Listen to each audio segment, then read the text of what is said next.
Hello, everyone. Welcome to PhysEd, brought to you by the Caregiver space. Okay, stress. You know, we asked a couple weeks ago for everyone to email in what is really stressing them.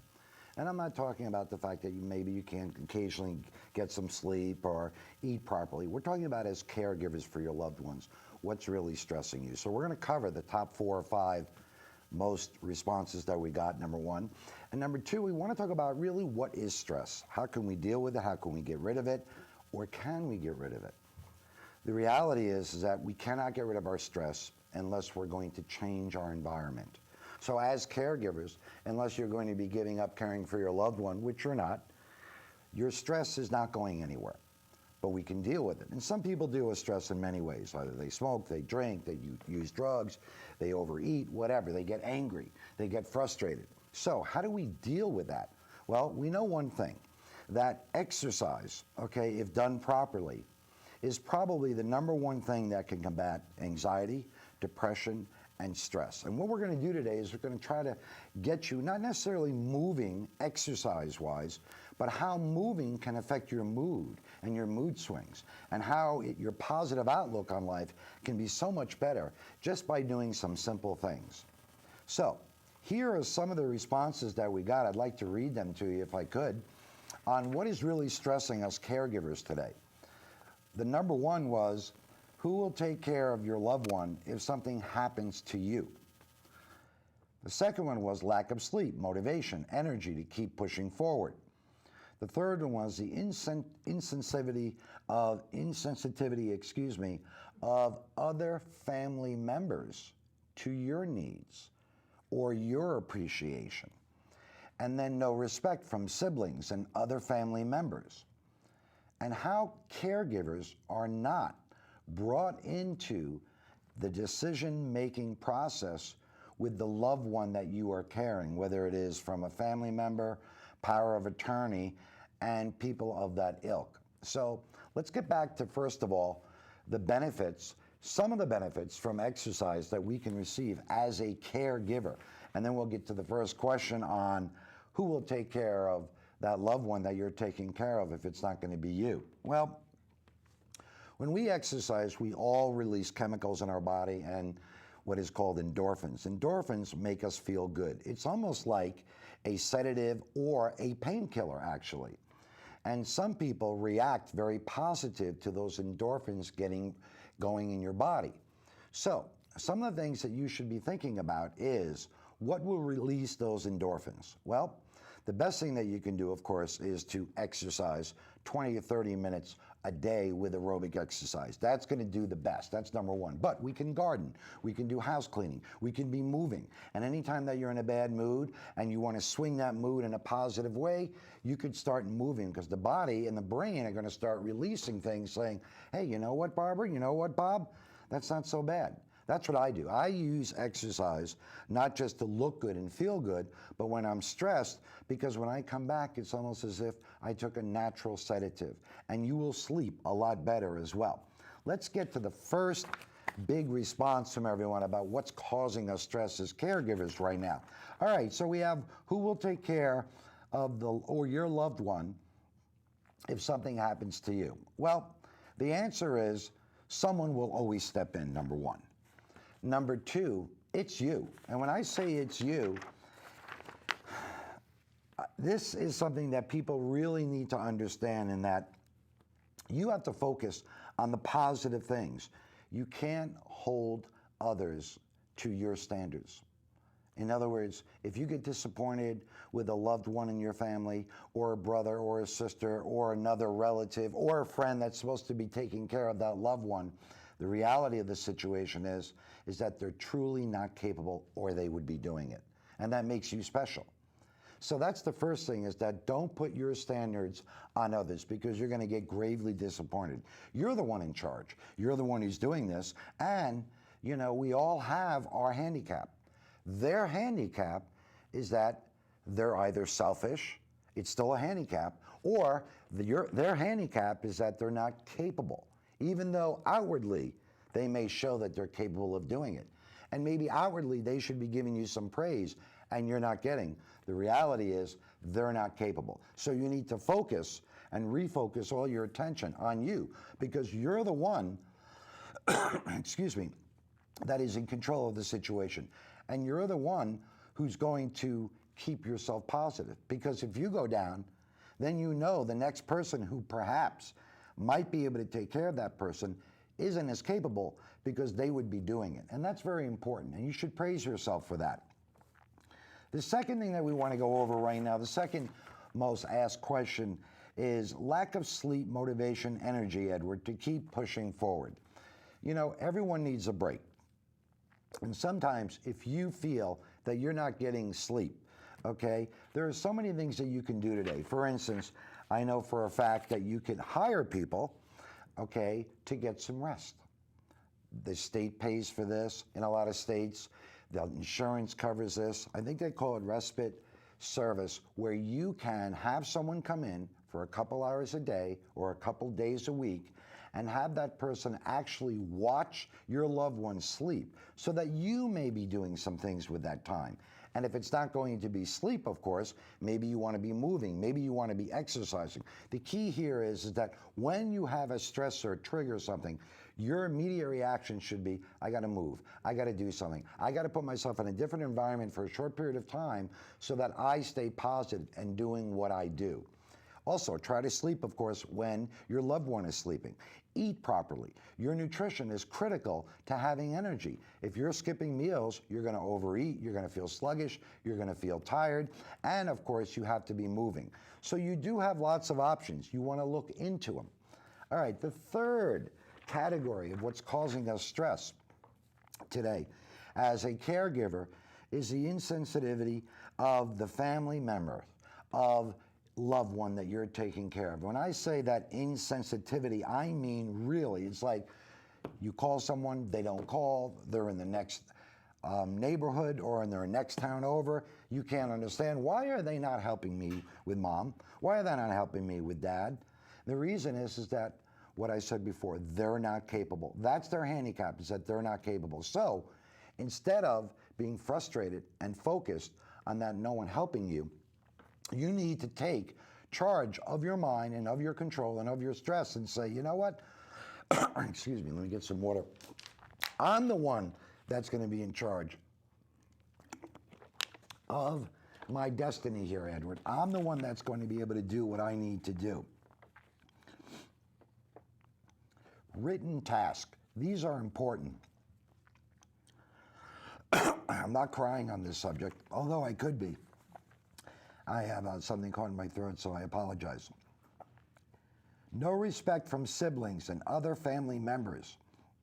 No acknowledgement of hard work and sacrifices being made, and how family members expect me just to handle it all. Well, the best thing that I can tell you for this is that not every person is able to do the job. That's correct. You are, but not everyone. The same degree of stress that you're feeling, other people aren't feeling it.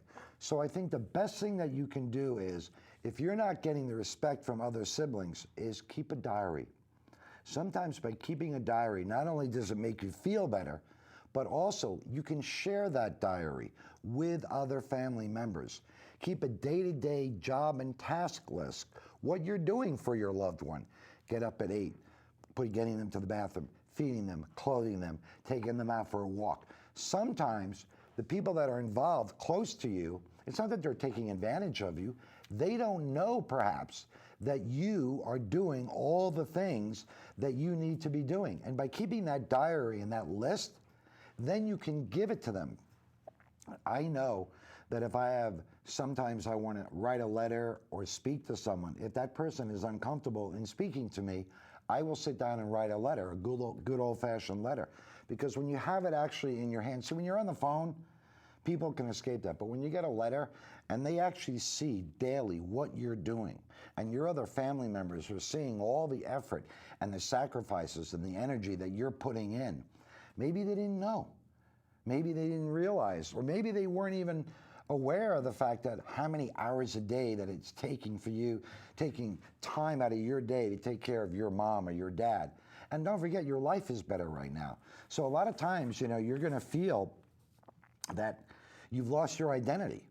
Because your life used to be, you know what, I was married, I had 2 kids, I had this job, I had this great career, and now look at me. Now I'm just taking care of a loved one. Well, that just taking care of a loved one is important, because the reality is that one day you would want your children, if you do have children, to do the same for you. And so we all learn by example. But I think that list, now we're going to get back to the other thing that's causing a lot of stress, so we're going to get back to that list, is all those people, the power of attorney, and other people that are not involved in the day-to-day care of your loved one, how you feel left out because they're not coming to you and saying, hey, what does Susan need? What does mom need? What does dad need? What does our brother need? Well, that's where you definitely want to keep documentation of everything that you're doing. And then to all the decision makers, give that diary and that job task to the decision makers. Let them know the habits of the person that you're taking care of. Let them know the ins, the outs, the goods, the bad, because you have a fighting chance now instead of just complaining and saying, you know, I want to be involved, and they're just shooing you away. Something in front of them that they read, they hear, they actually see and can touch and feel. I think their decision might be altered, and you want to put yourself in the most positive light as much as you can. Let's get into the exercise portion now, and the fitness and the moving of dealing with all these stressors. Every day you have to give yourself 15 to 30 minutes of me time. And that 15 to 30 minutes of me time has to do with moving. I'm not talking about sitting down and relaxing. You need to be moving. So you're using your brain and you're somewhat active during the day, but you're not moving your body. And when you don't move your body, the body atrophies, which means the body is really withering away. So you got to keep yourself strong, because if you go down, you already know that no one else is going to be able to handle this as well as you. So you should pride yourself. And also remember this, is that I'm not telling you that you have to forgive your siblings for not stepping up to the plate. But what I need you to do is I need you to show some empathy, in that they're just not capable. Their handicap is they can't do it. It doesn't matter why. You think they can do it, but they can't. If they could, believe me, they'd be doing it. So that's very important. The other thing I want to get into is that there were many, many responses, and we thank you all at the Caregiver space for all the things that cause you stress.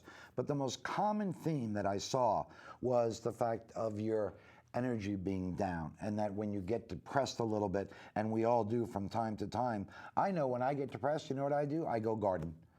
I get in that garden, and then it's almost as if I've had 5 hours of therapy with the best therapist in the world. That works for me. You need to find what helps you, aid you with your stress, what makes you feel good. Create that flower garden, and I don't necessarily mean that literally, but what is your flower garden? What do you need to create every day to put yourself in a great mindset? And there is something. Everyone has the ability to feel wanted, loved on your own. And also, the other thing is that this appreciation thing. Are you doing this for appreciation of others? Or are you doing it because it makes you feel good? So for all those people that wrote in, I empathize with you that no one is appreciating you, but you may not get that appreciation from them. So rather than focus on that, you're appreciated, and your loved one appreciates you. So that's very important. Stress goes away slowly, but never totally overall. You can lower your stress by how you perceive things. For instance, if you know you're going to be late for something, I'll give you an idea. I know that when I'm rushing sometimes to get to the city and I have to get a train, I'm like, oh, I'm never going to make the train, never going to make the train. Well, guess what? I never make the train. But if I do this, all right, I got 14 minutes to get to the train, and all I'm going to focus on is getting to that train. Never miss the train when I had that mind thought. So I think that's also very important for you as a caregiver. And here at the Caregiver space, and with what we're trying to do with you and PhysEd, it's not about getting you moving. It's about getting you moving so you understand that life is many things. It's taking care of your loved one, taking care of yourself most importantly. Because if you go down, that loved one is not going to have the same care and the same intensity and the same passion. It's all about bettering yourself. So I'd like everyone, if you could, to put together a list of all the things that are bothering you, and then on the right-hand side, What is the remedy? What do you think that you need to do to remedy the situation? But I want you to not look at others to be able to answer that, things that you can answer. For instance, I have lack of sleep. Okay, well, you know what? You have the ability to hire someone to come in and sleep for 2 hours a day so that you watch your loved one sleep for 2 hours a day so that maybe you're now sleeping. Or you don't have enough time to get the housework done. There are so many things that you could put on that list, and then I want you to prioritize them. Your A list and your B list. The A ones are ones that are really causing you the stress, and the B list are those things on that list that they're somewhat important, but they're more frustrating you and aggravating you. But that A list, you need to come up with a remedy for each one of those things on that A list. Otherwise, you're going to drive yourself crazy. I want you to get out of that depression, out of that energyless day. I need you to wake up in the morning and say, all right, what do I have to do today? Organize yourself, make fitness or activity or gardening or something. Get social with someone. Find a friend that can also spend time with you away from that environment. Remove yourself from that environment when you need to de-stress as much as possible. And I think keeping that list and that diary for your loved ones that don't show appreciation, or for that power of attorney that's not respecting what you think should be done with the loved one, even though they're not there on a day-to-day basis, of course that's frustrating. You want to end that frustration. The best thing to do is to, instead of complaining, put something in front of them and say, here, I just wanted you to know that this might be helpful in your decision making about what you think we should be doing with mom or dad. And then they're going to read it and be like, holy mackerel, I didn't realize that Susan, while they're talking privately, Susan spends 8 hours a day. It takes her a half hour to feed mom every day. And there are many ways that you can, skirt around the confrontation. It's obvious these people are not confrontational. If they were confrontational, they would be doing what you're doing. So a lot of people fear that confrontation. They look at it as a negative thing. You embrace it every day. You're confronting every day. Your loved one is confronting you. You're confronting that loved one, but you're doing it in a way that's going to make them feel better and feel loved. And there's no greater feeling in the world than feeling loved. Okay, so as we move forward, keep your questions coming in to the caregiver space, of course, and more importantly, okay, if you have a question, you can also email me. You have my information, okay, at PhysEd. And remember one thing, that if you're depressed, you're tired, you're lift-like, you don't really want to have energy, you don't want to move forward, get out for a nice walk. Get out and move, and the world will look so much different, okay? I appreciate everyone tuning in today. And the next time we get together, we're going to talk about, spring is upon us. And what are some of the things that we could be doing to get our bodies looking better so that we can be feeling better as the spring is upon us and, of course, the summer. Because remember, although a lot of us caregivers may not be able to put a bathing suit on because of the environment in which we live, it still would be nice to have the power to be able to wear a bathing suit. Thank you again.